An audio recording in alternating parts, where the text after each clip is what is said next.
আচ্ছা, আজকে আমাদের এখানে একটা ইন্টারভিউ চলছিল সেশন, তো অনেকেই এসছেন। ঠিক আছে, তো তার মধ্যে আমাদের যেহেতু ক্রিয়েটিভ ফিল্ড, এটা একটা বড় জিনিস, ইনিও এসছেন। তো সেখানে যেটা ফেস হয় আমাদের কথা বলতে বলতে একটা একটা বড় প্রবলেম মনে হলো, তাই আজকে ভিডিওটা করা। যে ক্রিয়েটিভ ফিল্ডে অনেকেই এখনো পর্যন্ত ভাবেন, ধরুন যে কোনো সাংস্কৃতিক যা যা ফিল্ড আছে, লাইক গান বাজনা, নাচ, অ্যাক্টিং, যা আপনি ক্রিয়েটিভ যে কোনো ফিল্ডে, এই ব্যাপারটা একটা এখনো পর্যন্ত মানুষের মধ্যে দেখি। অনেকেই আজকে ইন্টারভিউ দিতে এসেছেন, তার মধ্যে এনার সঙ্গে যেহেতু লাস্ট চলছে সেহেতু ভিডিওটা করা করছে আর কি।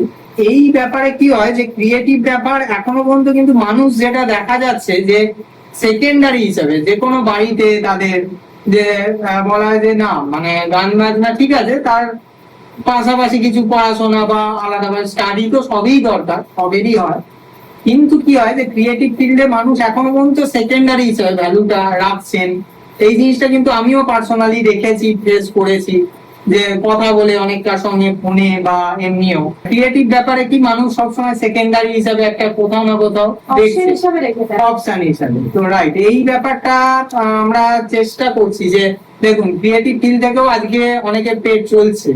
আমরা চেষ্টা করছি যে ক্রিয়েটিভ ফিল্ড থেকেও মানুষ আসুক, মানুষ সার্ভিস পাক, সেখান থেকে ইনকাম হোক মানুষের, সেই জিনিসগুলো যাতে মানুষ বোঝে, তার ভ্যালুটা দেন, সেখান থেকেও যাতে মানুষের ভ্যালু আস্তে আস্তে বাড়ে, এইসব ফিল্ডের ভ্যালুটাও বাড়ে। এটার খুব দরকার আছে, কারণ এই জিনিস না হলে কি হয়, যখন আমরাই নিজেরাই ভ্যালু না দেবো ফিল্ডে, তখন কিন্তু মানুষও দেয় না। তাই আমার মনে হয় যে কোথাও না কোথাও এগুলোর ভ্যালু দরকার আছে। ক্রিয়েটিভ থেকেও মানুষ সার্ভিস কাজ পাক, সেখান থেকে আরো কাজ বাড়ুক, এখান থেকেও বিভিন্ন রকম গভর্নমেন্ট বা বিভিন্ন জিনিস সাহায্য স্পন্সরশিপ যাতে সবাই পায়, সেই জিনিসগুলো যারা ভালো কাজ করতে চাইছে মন থেকে তারা হেল্প পায়। এই জিনিসগুলো আমরা অবশ্যই ট্রাই করছি যাতে হয় ইন ফিউচার। হ্যাঁ, তার কিছু বলার থাকলে বলুন। কোনো অবশ্যই গান বাজনাকে যে সবসময় যে মানে একটা মানে যে অপশন হিসেবে ধরে রাখা, মানে কাউকেই কোনো জিনিসই অপশন হিসেবে ধরে রাখাটা উচিত নয়। সবসময় তাকে মানে একটা ফোকাস করা ভালো, আমি মনে করি। যে কোনো মানে শুধু গান বাজনা এটা হচ্ছে হচ্ছে ওটা থাক একটা সাইডে, ওইটা তো ঠিক নয়। একদমই ঠিক নয়। মানে যে কোনো শিল্পে মানে যে কোনো জিনিসের ভ্যালু আছে, মানে জিনিসটাকে তাহলে অপমান করা হয়, মানে কোথাও না কোথাও এখানে আমরা নিজেরাই ডাউন করে দেবো যে না গান করছিস আর কি করছিস, বা ঠিক আছে সোশ্যাল মিডিয়া গান করছিস আর কি করছিস, ও কিছুই তো ওই তো গান করে আবার এইটা পাশের বাড়িতেই আলোচনা হয়ে গেছে। তো এই প্রবলেম গুলো আমার মনে হয় যে পার্সোনালি বা প্রফেশনালি যদি দেখেন যে এগুলো কমা উচিত, কারণ এগুলো যতদিন না কমবে ততদিন কিন্তু ক্রিয়েটিভিটি নিজেদেরই ভ্যালু ডাউন হবে। আর ক্রিয়েটিভ থেকে যারা কাজ পাচ্ছে, 10 জনের পেট চলছে, সেটাও ডাউন যাবে। এখন তো কোনো ফিল্ডেই দেখছেন যে কোনো ফিল্ডেই যতই যেই স্টাডি করুক, যাই করা হোক, যে কোনো ফিল্ডেই কিন্তু এমপ্লয়মেন্ট এইসব জিনিসগুলো কমছে। তো সেখানে আমরা ট্রাই করছি যে এইসব ক্রিয়েটিভ ফিল্ড থেকে এমপ্লয়মেন্ট আসুক, বিভিন্ন দিক থেকে ইনভেস্টমেন্ট হোক, বাড়ুক সমস্ত কিছু। এগুলো কোথাও না কোথাও আপনাদের সাপোর্ট, ভালোবাসা, আশীর্বাদ সমস্ত কিছু খুবই দরকার। আপনাদের সাপোর্ট এক এক জনের ছাড়া বা আন্ডারস্ট্যান্ডিং এই ব্যাপারগুলো ছাড়া কিন্তু এগুলো কখনোই গ্রো করবে না ইন ফিউচার। তো আমরা এটাই ট্রাই করছি যে ভালো মন থেকে মানুষের কাজ বাড়ুক, কাজের আরো পরিমাণ বৃদ্ধি পাক। হ্যাঁ, আর কিছু এমনকি দেখাও যায় যে মানে যারা মানে যেমন যারা অভিনয় করে বা যারা হয়তো গান করছে, তারা হয়তো ভালো কাজ করছে, যেমন খ্যাতিও যারা মানে অর্জন করছে, আবার কিছু লোক তারা কিন্তু এটাও বলে যে ওই তো তো এসবই করে, অভিনয় করে তো, কিন্তু তার একটা ভালো একটা পজিশন তৈরি হয়ে গেছে।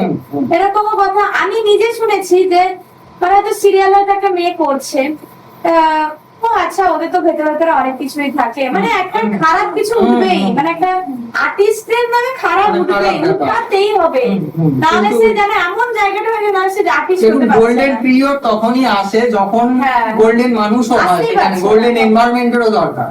হ্যাঁ। তখনই কিন্তু শুধু গোল্ডেন মানুষের পিরিয়ড করে মানে দেবো সেটা চিন্তা না। ভাবনাটাই এখন change চিন্তা হচ্ছে ভাবনা না। থিঙ্কিং চেঞ্জ করা দরকার আছে, হ্যাঁ। কারণ নাহলে কোনোদিন এই এগুলো উপরে উঠতে পারবে উপরে না। উঠতে পারা যায় না। কারণ হয় যে মানুষের প্লাস চিন্তা ভাবনা থিঙ্কিং অনেক বাড়ানো দরকার আছে বলে আমার মনে হয়। আমরাই যেমন এখন নতুন কাজ করি, নতুন সৃষ্টি ট্রাই করি সব সময় যে ভালো কিছু হোক, যাতে ভালো আইডেন্টিটি সবাইকারই সেখান থেকে একটা সৃষ্টি থেকে 10 জনের একটা আইডেন্টিটি 10 তৈরি জন হলে একটা কাজ সেটা তো হবে। 10 জন হলো না, সেখানে হ্যাঁ। ভালোই হলো। যেমন আমাদেরই কিছুদিনের মধ্যে একটা মনের চুরি বলে হয়তো সবাই জানে, সেটাই ট্রাই করছি যে আমরা যেটা ইনোভেশন আমাদের যেদিন হবে এই কয়েক দিনের মধ্যেই আমরা করছি। তো ওই জন্যই গানটা জুলাইয়ের কথা ছিল, সেটা জাস্ট আগস্টে আমাদের করা হবে, যে ইনোভেশনের সঙ্গে মানুষ যাতে সবাইকে নিয়েই আমরা চাইছি যে গানের যে নতুন সৃষ্টি হচ্ছে সেটা মানুষও জানুক, যে একটা ভালো কিছু সৃষ্টি সবাইকে নিয়েই আমরা চাইছি যে হোক। তো এই ব্যাপারটাও যাতে থাকে, যে মানুষের সাপোর্ট, ভালো কাজ অনেক ক্ষেত্রে মানুষ না পুরোনো গানই ঠিক আছে। আমি অলওয়েজ এটা বলি যে পুরোনো গান তো আমাদের স্মৃতি, আমাদের ভালোবাসা সেখানে আছেই, কিন্তু নতুন গানই কিন্তু মানুষের ভবিষ্যৎ। আমাদের হ্যাঁ। নতুন গান দিয়েই কিন্তু পুরোনো ভবিষ্যৎ গানই তৈরি সারা করতে হবে। জীবন হয়। একদম এই ব্যাপারটা কিন্তু বোঝার, কিন্তু সেইখানেই যে বা যুগের সাথে তাল মিলিয়ে চলাটাও তো দরকার। তাল মিলিয়ে চলতেই হবে। মানুষের কি ডিমান্ড, কি ব্যাপার, কি বোঝা, মানুষ কি চাইছে এখনকার, এখন বা কি এখনকার শুনতে চাইছে। এখনকার এ নয় যে শুধু আগের সমস্ত সৃষ্টি নিয়েই চলবে, তাহলে কিন্তু কখনোই একটা সংস্কৃতি, একটা ক্রিয়েটিভিটি স্পেস এরকম আমরা তৈরি করতে পারবো না বা পারতাম না। তো এটাই বলবো যে ভালো কিছু দিকে থাকুন, ভালো সৃষ্টি, ভালো সংস্কৃতি, ক্রিয়েটিভ ফিল্ড থেকে মানুষের যারা এগিয়ে আসছেন তারা যাতে আরো ভালোভাবে এগিয়ে যান, এই জিনিসটাই বলবো। তাদের জন্যই এই সাপোর্ট, আশীর্বাদ, ভালোবাসা আপনাদের হিউজ পরিমাণে খুবই দরকার। সকলে এই জন্যই পাশে থাকবেন সমান ভাবে যেরকম থাকেন আমাদের। আশা করবো এর ভালো কিছু হবে, ইন ফিউচার অনেক ব্রাইট হতে চলেছে। ক্রিয়েটিভিটি থেকেও অনেক মানুষ প্রাইমারি হিসাবে দেখবেন, এরপর থেকে গোল্ডেন পিরিয়ড আবার আস্তে আস্তে এইভাবেই কিন্তু ফিরিয়ে আনা সম্ভব হবে। তাই আপনাদের হিউজ সাপোর্ট, ভালোবাসা, আশীর্বাদের খুবই দরকার। Thank you so much. Thank you এটাই সো মাচ। বলার দরকার। একদম। Thank you.